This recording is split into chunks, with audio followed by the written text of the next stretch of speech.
जय हिंद दोस्तों, मेरा नाम तुषार है। सीजीपीएससी नॉलेज हब के इस यूट्यूब चैनल पे आप सभी का स्वागत है। जैसे कि अभी हम लोग वन लाइनर सेशन लेकर आ रहे हैं, तो आज हमारा टॉपिक रहने वाला है छत्तीसगढ़ पंचायती राज अधिनियम। जो भी आगामी एग्जाम है, चाहे सीजीपीएससी का हो, सीजी व्यापक का हो, एडीओ का हो, हॉस्टल वार्डन हो या अन्य कोई भी एग्जाम जो राज्य स्तर पर होते हैं, उसके लिए आपका काम आने वाला है। लगभग 40 के आसपास आपको प्रश्न देखने को मिलेंगे। तो हम लोग हमारा सेशन शुरू करेंगे। शुरू करने के पहले जैसे आप फेसबुक पे यदि है तो फेसबुक में क्लियर सीजीपीएससी पेज को जरूर लाइक कर दीजिएगा। टेलीग्राम पे हमें फॉलो कर सकते हैं, ट्विटर पे हमें फॉलो कर सकते हैं, इंस्टाग्राम पे हमें फॉलो कर सकते हैं। इसके अतिरिक्त सीजीपीएससी नॉलेज हब में आप ये वीडियो देख रहे हैं, चैनल को अगर सब्सक्राइब नहीं किया तो सब्सक्राइब अवश्य कर दीजिएगा, वीडियो को लाइक और शेयर कर दीजिएगा। चलिए हम लोग शुरू करते हैं। हमारे पास पहले 4 प्रश्न आएंगे, 4-4 के पैकेट में रहेंगे, वैसे ही करना है। जैसे पहला प्रश्न आता है, संविधान के किस भाग में पंचायती राज संबंधी प्रावधान है? पंचायतों के संबंध में कौन से भाग में आपको प्रावधान देखने को मिलेगा? तो सही आंसर क्या आएगा? संविधान का भाग 9। फिर सेकंड क्वेश्चन आता है, पंचायती राज को 7वीं अनुसूची में किसका विषय बताया गया है? ओके, 7वीं अनुसूची जो है आपका अलग अलग बताता है, संघ सूची के कौन से विषय हैं, राज्य के कौन से, संवर्ती सूची के कौन से विषय हैं। ऐसी पंचायती राज को किसमें डाला गया है, यह प्रश्न पूछता है। तो सही इसका आंसर क्या आएगा? राज्य सूची। पंचायती राज जो है राज्य सूची का विषय है। इसके संबंध में जो भी नियम कानून बनाने होंगे वो राज्य देखेगा, मतलब जो भी इसका संबंध होगा राज्य उसके लिए आपका प्रावधान करेगा। चलिए थर्ड क्वेश्चन आता है, बलवंत राय मेहता समिति ने कितने स्तर की पंचायत के गठन करने की सिफारिश की थी? बलवंत राय मेहता 3 अक्षर का नाम, तो कितनी रहेगी समिति? 3 स्तर की समिति की आपकी सिफारिश करेगा, 3 स्तर के पंचायतों के गठन की सिफारिश करेगा। चलिए फोर्थ क्वेश्चन आता है, पंचायतों को संवैधानिक दर्जा देने के पश्चात सर्वप्रथम पंचायत राज्य हेतु किसने अधिनियम बनाया? यहाँ पे क्वेश्चन आप फंस सकते हैं। जब बोलता है संवैधानिक दर्जा देने के पश्चात, पहले संवैधानिक दर्जा नहीं था, 1993 के बाद बोलता है। तो 1993 के पहले तो आपको आंध्र प्रदेश पता होगा, राजस्थान पता होगा, ये सारी चीजों के बारे में पता होगा। अगर बोलता है 1993 के बाद, चूंकि संवैधानिक दर्जा उसी समय मिला है, उसके बाद कौन था जो सबसे पहले अपनाया है? तो सही आंसर आएगा मध्य प्रदेश। हम भी उस समय मध्य प्रदेश का हिस्सा थे, तो मध्य प्रदेश को ध्यान रखिएगा। पहला राज्य बनता है जो संवैधानिक दर्जा के बाद इसे अपनाता है। चलिए नेक्स्ट क्वेश्चन में आते हैं, ग्राम सभा द्वारा लिए जाने वाले वैकल्पिक कर, फीस आदि छत्तीसगढ़ पंचायत राज अधिनियम के किस अनुसूची में दिए गए हैं? यहाँ पे भी फंस सकते हैं। हमारे मूल संविधान की अनुसूची नहीं पूछ रहा है, जो छत्तीसगढ़ पंचायती राज अधिनियम बना है उसके कौन सी अनुसूची में आपके कर वगैरह के बारे में ये पूछ रहा है, वो भी वैकल्पिक कर और फीस के बारे में। तो सही आंसर आएगा अनुसूची 2 का क। ऐसी तो हमारा क्वेश्चन नंबर 6 आता है, पंचायती राज अधिनियम के किस अनुसूची में पंचायतों के दिए गए 29 कार्यों का उल्लेख है? ओके, फिर प्रश्न ध्यान रखिएगा, आपको 11वीं अनुसूची नहीं लगाना है क्योंकि छत्तीसगढ़ पंचायती राज की पूछ रहा है। तो इसका सही आंसर क्या होगा जी? अनुसूची नंबर 4। अनुसूची 4 में 29 कार्यों का उल्लेख किया गया है अलग से। नेक्स्ट क्वेश्चन है क्वेश्चन नंबर 7, किसी ग्राम के या ग्रामों के समूह को पंचायती राज हेतु ग्राम घोषित कौन करेगा? मतलब कोई एक ग्राम या एक से अधिक ग्रामों को मिलाकर ग्रामों का समूह बनता है, जिसको ग्राम घोषित करते हैं पंचायती राज के लिए, जिसमें हम लोग ग्राम सभा वगैरह रखेंगे, ग्राम पंचायत बैठाएंगे। तो इसकी घोषणा कौन करेगा? इससे संबंधित प्रश्न आएगा। तो इसका सही आंसर क्या होगा? कौन करता है इसकी घोषणा जी? राज्यपाल। फिर क्वेश्चन आता है, पंचायत राज्य में कौन सी संस्था एक स्थायी निकाय के जैसे होती है, जो स्थायी होती है? तो इसका इजी आंसर है क्या होगा? ग्राम सभा। चलिए क्वेश्चन आता है हमारे पास क्वेश्चन नंबर 9, सामान्य तौर पर ग्राम सभा की बैठक की सूचना कितने दिवस पूरे दी जाती है? ग्राम सभा में मीटिंग करना है, कोई भी मीटिंग होनी है तो आपको पता होगा 30 दिन के अंदर मीटिंग जो है बैठती है, पर सूचना कितने दिन पहले दी जाती है? कम से कम कितना दिन पहले सूचना देना आवश्यक है ताकि लोग उस दिन में मीटिंग में आ सके? तो इसका सही आंसर क्या होगा जी? सामान्य तौर पर 7 दिन में आपको बैठक की सूचना देनी है। फिर प्रश्न है, विशेष परिस्थिति में ग्राम सभा की बैठक की सूचना कितने दिन पूर्व दी जाती है? तो विशेष स्थिति आ गई, इमरजेंसी में मीटिंग कराना है तो 3 दिन के अंदर अंदर आप दे सकते हो, मतलब 3 दिन पहले आप दे सकते हो। ओके, सामान्य तौर पर 7 दिन पहले देना है, विशेष परिस्थिति में 3 दिन पहले भी सूचना देकर बुलाई जा सकती है। फिर क्वेश्चन नंबर 11 से जुड़ा है, ग्राम सभा की बैठक की सूचना किस प्रकार दी जा सकती है? अगर जो बैठक होनी है, मान लीजिए बोलते हैं 15 जून को बैठक होनी है, तो 15 जून को बैठक होनी है, वो 7 दिन पहले या 3 दिन पहले आपको सूचना देना है। तो ये सूचना आप कहां पर दोगे, कैसे लोगों तक पहुंचाओगे, इसके बारे में प्रश्न आता है। तो इसका सही आंसर क्या होगा? आप डोंडी पीट कर दे सकते हो, कोई दृश्य स्थान पर चिपकाकर जहां पे गांव वालों की नजर पड़ती है ऐसी स्थान पर चिपकाकर, या फिर ग्राम पंचायत में आप चिपका सकते हैं। ग्राम पंचायत का जो ऑफिस होगा उसमें एक प्रति चिपकाकर आप जो है ग्राम सभा की बैठक की सूचना दे सकते हैं। फिर प्रश्न आता है, ग्राम सभा की बैठकों में गण पूर्ति हेतु जिम्मेदारी किसकी होती है?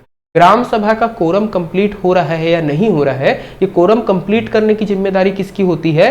तो इसका सही आंसर क्या होगा जी? सरपंच। सरपंच के साथ आप उप सरपंच भी ले सकते हैं, इनकी जिम्मेदारी होती है। अगर कंप्लीट नहीं कर पाए तो इनको पद से हटा दिया जाता है। चलिए नेक्स्ट क्वेश्चन में आते हैं, पूछता है सामान्य क्षेत्र में यदि सरपंच और उप सरपंच अनुपस्थित हो तो ग्राम सभा की अध्यक्षता कौन करेगा। देखिएगा यहाँ पे थोड़ा सा डाउट होगा, सामान्य क्षेत्र में जब भी बात करता है तो सामान्य क्षेत्र में कभी भी ग्राम सभा की अध्यक्षता सरपंच करेगा, उप सरपंच करेगा। पैसा अधिनियम से मिलाइएगा मत, वो अनुसूचित क्षेत्र के लिए है।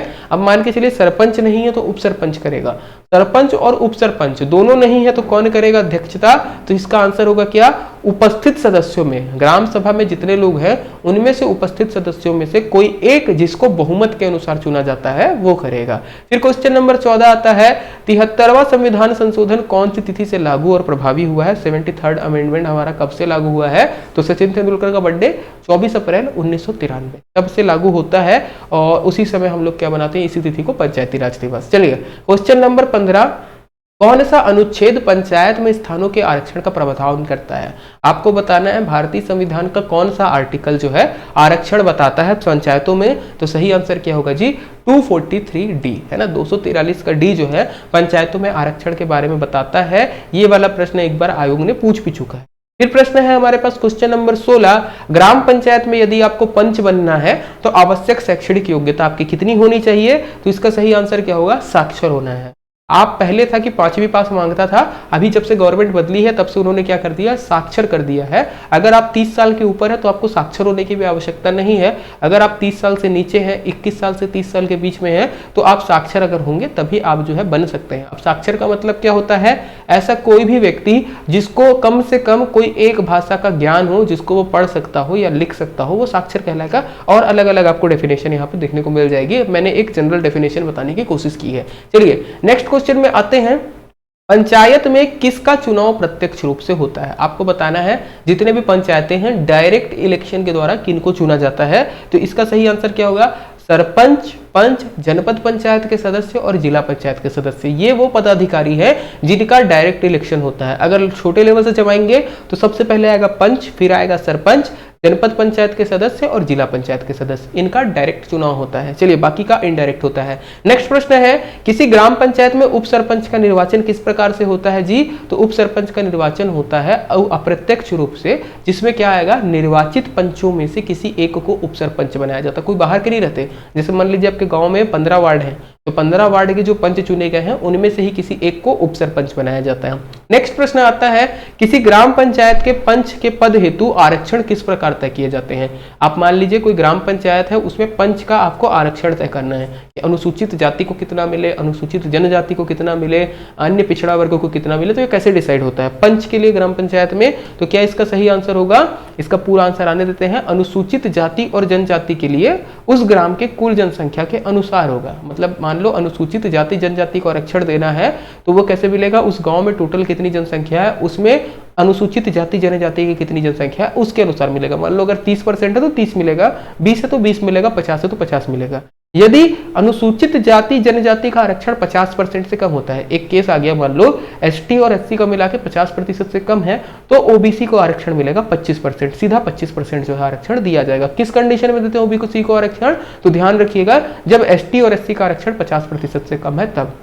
क्वेश्चन नंबर 20 आता है, पंचायत में अधिकतम कितना प्रतिशत आरक्षण हो सकता है। पंचायत में रिजर्वेशन मैक्सिमम कितना हो सकता है इसके बारे में पूछ रहा है। तो सही आंसर इसका क्या होगा जी, 75%। अधिकतम आरक्षण 75% हो सकता है, उससे ज्यादा आपको देखने को नहीं मिलेगा। चलिए नेक्स्ट क्वेश्चन की तरफ बढ़ते हैं। प्रश्न क्या आता है, ग्राम पंचायत का पंच बनने हेतु न्यूनतम आयु कितनी होनी चाहिए। अगर आपको पंच बनना है तो आप कम से कम कितने साल के हो कि पंच का चुनाव लड़ सकते हो। तो इसका सही आंसर आएगा 21 साल। तो 21 साल से ऊपर जितने वाले हैं सब के सब आप लोग पंचायत का पंच लड़ सकते हो, चुनाव लड़ लीजिएगा अगर गांव एरिया में हो तो। चलिए नेक्स्ट प्रश्न आता है, ग्राम पंचायत के सरपंच में, ग्राम पंचायत में सरपंच के विरुद्ध अविश्वास प्रस्ताव कौन लेकर आता है। आपको बताना है सरपंच के विरुद्ध नो कॉन्फिडेंस मोशन कौन लेकर आ सकता है या कौन ला सकता है। लाने की सिर्फ बात है, कौन लेकर आएगा तो ध्यान रखिएगा पंच, जो ग्राम पंचायत के पंच होते हैं वही नो कॉन्फिडेंस मोशन लेकर आते हैं। चलिए फिर क्वेश्चन आता है, क्वेश्चन नंबर 23, यदि पंचायत के अध्यक्ष उपाध्यक्ष के विरुद्ध अविश्वास प्रस्ताव पारित हो जाए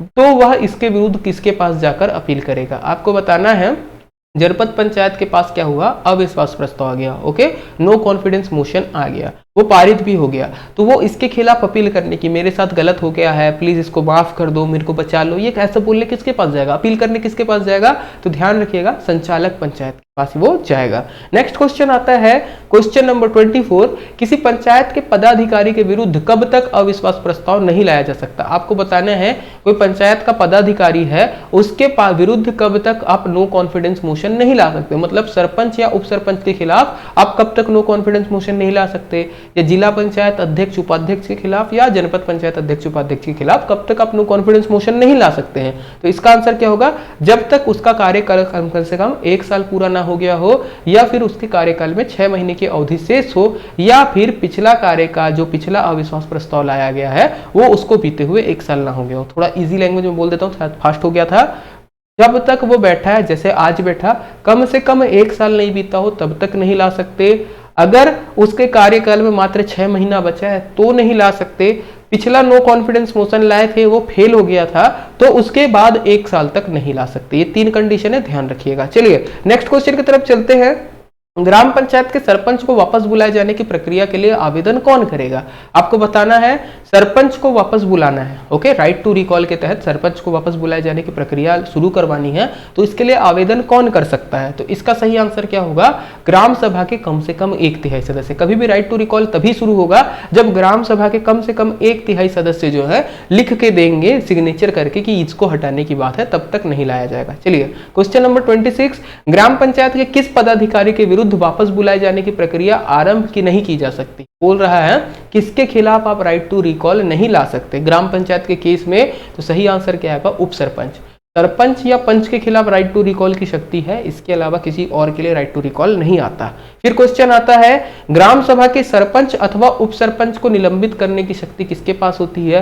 कौन ग्राम सभा के सरपंच या ग्राम पंचायत के सरपंच और उप सरपंच, ग्राम सभा लिख दिया है उसको ग्राम पंचायत कर लीजिएगा, है ना। आपको पता है सरपंच और उप सरपंच को सस्पेंड कौन कर सकता है, तो इसका सही आंसर क्या आएगा, अनुविभागीय अधिकारी राजस्व या इससे ऊपर का कोई अधिकारी जो है इनको सस्पेंड करने की शक्ति रखता है। फिर नेक्स्ट क्वेश्चन है जिला पंचायत के अध्यक्ष उपाध्यक्ष या सदस्य इनको निलंबित करने की शक्ति किसके पास होती है। तो क्या आंसर आएगा, कलेक्टर या उसके ऊपर का अधिकारी जो भी होगा वो लोग कर सकते हैं। चलिए नेक्स्ट क्वेश्चन की तरफ बढ़ते हैं। ग्राम सभा का या ग्राम पंचायत का वार्षिक सम्मेलन कहाँ आयोजित किया जाता है। प्रश्न क्या है, ग्राम पंचायत का वार्षिक सम्मेलन जो आपका होगा उसको कहाँ पर आयोजित किया जाएगा। तो क्या इसका आंसर होगा जी, ग्राम पंचायत के मुख्यालय में। अब ये मत समझिएगा कि ऐसी प्रश्न है जो एक्ट में है वही चीजें हम लोग बात कर रहे हैं, मतलब हो सकता है ये प्रश्न भी आपसे पूछ दे। फिर क्वेश्चन आता है ग्राम पंचायत में कितनी स्थायी समितियां हो सकती हैं। तो सही आंसर क्या आएगा, 5। ग्राम पंचायत की सामान्य प्रशासन समिति का पदेन अध्यक्ष कौन होता है। सामान्य प्रशासन समिति में कौन रहता है पदेन अध्यक्ष जी। तो सही आंसर आएगा इसका सरपंच। फिर प्रश्न आता है ग्राम पंचायत की शिक्षा स्वास्थ्य और समाज कल्याण समिति का पदेन अध्यक्ष कौन होता है। तो ग्राम पंचायत की शिक्षा स्वास्थ्य और समाज कल्याण समिति का पदेन अध्यक्ष होता है आपका उप सरपंच। ये 2 समितियां हैं जिसमें जो है अध्यक्ष पदेन रूप से रहता है, मतलब जो सरपंच है वो सामान्य प्रशासन समिति का अध्यक्ष होगा, जो उप सरपंच है वो शिक्षा स्वास्थ्य और समाज कल्याण समिति का आपका अध्यक्ष होगा। ध्यान रखिएगा पदेन अध्यक्ष या पदेन सभापति वर्ड दोनों सेम रहेगा, कोई दिक्कत नहीं होगी। ओके, चलिए नेक्स्ट क्वेश्चन की तरफ चलते हैं। ग्राम पंचायतों की समितियों के अध्यक्ष किस प्रकार चुने जाते हैं। बाकी जैसे समितियां हैं उनके अध्यक्ष किस प्रकार से चुने जाते हैं, कैसे चुने जाते हैं। तो याद रखिएगा बहुमत के आधार पर उन समितियों के सदस्यों में से कोई एक को चुना जाता है। फिर प्रश्न आता है ग्राम पंचायत का कोई भी पदाधिकारी एक समय में कितनी समिति का सदस्य हो सकता है। ग्राम पंचायत का कोई पदाधिकारी मतलब कोई भी पंच एक समय में एक से ज्यादा कितनी समितियों का सदस्य रह सकता है। मैक्सिमम आप एक बार में कितनी समिति के सदस्य रह सकते हो। तो इसका सही आंसर क्या होगा जी, अधिकतम 2। ग्राम पंचायत में आप अधिकतम 2 समितियों के सदस्य रह सकते हैं। फिर प्रश्न है ग्राम पंचायत की समितियों की बैठक सामान्यतः या कितने समय में होती है। आपको बताना है जो भी ग्राम पंचायतें हैं उनकी जो समितियां रहती है सामान्यतः कितने समय में बैठकें करती हैं। तो इसका सही आंसर क्या आएगा, 1 महीने में कम से कम 1 बार इनको बैठक करना आवश्यक होता है। फिर प्रश्न है किसी ग्राम पंचायत की स्थायी समिति के सदस्यों का कार्यकाल कितना होता है। स्थायी समिति के सदस्य जो होते हैं जैसे सामान्य प्रशासन समिति है, शिक्षा समिति है, ग्राम गौठान समिति है, जो भी समितियां हैं इनके सदस्यों का कार्यकाल कितना होता है। तो इसका सही आंसर आएगा जितना पंचायत का कार्यकाल होगा। ऐसे ही स्टेटमेंट है 5 साल मत डालिएगा, जब तक पंचायत रहेगी तब तक वो उसका रहेगा। ओके, चलिए नेक्स्ट क्वेश्चन की तरफ चलते हैं। क्वेश्चन नंबर 37 बोलता है यदि कोई व्यक्ति एक साथ जिला पंचायत और जनपद पंचायत के सदस्य का चुनाव जीत जाता है, मतलब आप चुनाव लड़े, अब जिला पंचायत सदस्य भी बन गए, जनपद पंचायत सदस्य भी बन गए, दोनों चुनाव जीत गए। 10 दिन की लिमिट रहती है कि आपको कोई एक पद को छोड़ना है, बट वो क्या करता है 10 दिन तक अपना निर्णय नहीं देता, नहीं बताता मेरे को जनपद में जाना है कि जिला में जाना है। ओके, तो वह किस पद पर बने रहेगा आपको बताना है। जैसे 10 दिन की अवधि बीत जाएगी तो क्या होगा, इसका सही आंसर क्या होगा, याद रखिएगा वो जिला पंचायत का सदस्य रहेगा। पंचायत में ये चीज है, अगर आप नहीं बताते हो तो आपका जो ऊपर से नीचे लेवल पे आपने चुनाव जीता है सबसे ऊपर वाला बनेगा। जैसे जिला और जनपद का साथ में जीता है तो जिला पंचायत का वो सदस्य बना रहेगा। फिर प्रश्न आता है ग्राम पंचायत द्वारा जारी किए गए किसी आदेश को निलंबित करने की शक्ति किसके पास होती है। ग्राम पंचायत कोई आदेश पारित की, उसको हटाना है, उसको निलंबित करना, तो ये शक्ति किसके पास होती है, तो इसका आंसर आएगा अनुविभागीय अधिकारी राजस्व या फिर राज्य सरकार, इनके पास आपको मिलेगी। फिर प्रश्न है कोई व्यक्ति एक समय में पंचायतों के अधिकतम कितने पदों को धारण कर सकता है। मतलब मान के चलिए आप हो एक सिंगल व्यक्ति, आप एक बार में कितने पंचायत के पद को धारण कर सकते हो, एक समय में कितने पद को धारण कर सकते हो, तो इसका सही आंसर होगा केवल एक। कोई भी व्यक्ति एक से अधिक पद धारण नहीं कर सकता, यह ध्यान रखिएगा। फिर प्रश्न आता है पंचायत को विघटित करने की शक्ति किसके पास होगी, पंचायत को विघटन कौन कर सकता है, तो इसका सही आंसर आएगा आपका संचालक पंचायत, समाज कल्याण विभाग या फिर राज्य सरकार, इनके पास होता है कि वो कोई भी पंचायत को जब चाहे तब विघटित कर सकती है। तो उम्मीद है आपको ये वीडियो पसंद आएगा। मैंने थोड़ा फास्ट में कवर अप करने की कोशिश की, अभी थोड़ा बाहर हो तो लाइव सेशन कुछ दिन के लिए बंद रहेगा, जैसे रिटर्न आऊंगा मैं लाइव सेशन फिर से शुरू करेंगे। अगर वन लाइनर आपको अच्छा लगता है आप कमेंट पे बताइएगा, वन लाइनर हम लोग लेकर आएंगे। अगर एमसीक्यू पसंद आता तो एमसीक्यू भी हम लोग लेकर आएंगे, अगर दोनों पसंद है तो दोनों बता दीजिएगा, हम लोग वन लाइनर और एमसीक्यू लाते रहेंगे। तो इतना ही था आज की वीडियो के लिए। आप चैनल को सब्सक्राइब कर दीजिएगा, फेसबुक पे हो तो पेज को लाइक कर दीजिएगा और वीडियो को लाइक कर दीजिए, बाकी जगह पे शेयर कर दीजिए। इतना ही था, धन्यवाद, जय हिंद।